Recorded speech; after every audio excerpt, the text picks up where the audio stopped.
Türkiye Yeniden Refah Partiyasining muavin raisi, parlament a'zosi Doğanbek'in biz Sharq Turkiston masalasini butkul islom dunyosining kun tartibiga olib kelishga, buni tushuntirishga va musulmonlarning qo'llashini qo'lga keltirishga tirishamiz dedi.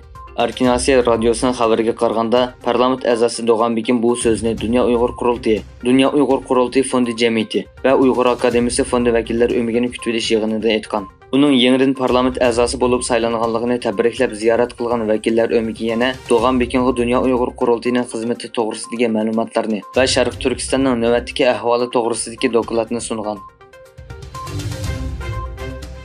Xitoyni ziyorat qilgan Falastin prezidenti Mahmud Abbas Uyg'ur masalasi kishilik huquq masalasi emas. Falastin hukumatı Xitoyning ko'rishini doim qo'llaydi dedi.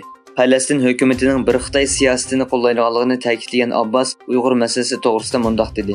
Ba'zilar o'tirg'a qo'ygan Uyg'ur masalasi kishilik huquq masalasi emas. Bu Xitoyning terrorlik, oshqonlik va bo'lginchilikka qarshi ko'rishi. Falastin hukumati Xitoyning ko'rishini izchil qo'llab keldi. Falastin azaldan Xitoyga ishonib kelgan. Biz Xitoyning mangu adolatli bo'ladiganligiga ishonamiz. Amerika Davlat ishlar kotibi Antony Blinken Beijingda Xitoy tashqi ishlar ministri Qin Gang bilan ko'rishdi.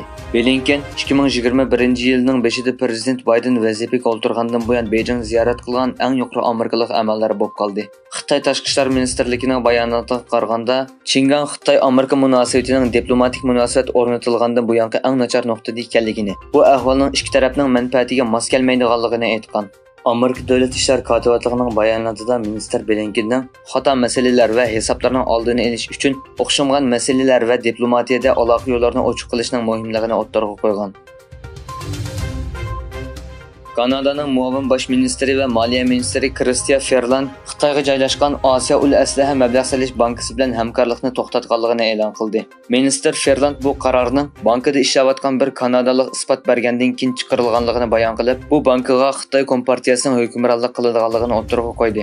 Xitoy bankasi bo'lsa bu ayblashni asossiz va kishini afsuslantirdi deb tasvirladi. Amerikaning 2024-yildagi prezident saylamiga kandidat bo'lgan sobiq muavin prezident Mike Pence Amerika sobiq prezidenti Donald Trumpning sotlanishining dunyoga qo'rqinchli uchrayotganligini o'ttirg'a qo'ydi. Pence NBC xabarlarining bir programmasiga qatnashganda Trumpga qartilgan aybnomani Amerikaning ikki qutublashgan siyosatini texnik parchalash uchun xizmat qilgan deb baholadi. Ukraina Davlat Mudofaa Ministerligining muavin ministri Anna Malyarning aytishicha, Janub sepida 2 hafta davomlashgan hujum qilish jarayonida qutqizib olingan o'ltiroq rayon soni 8 ga yetgan.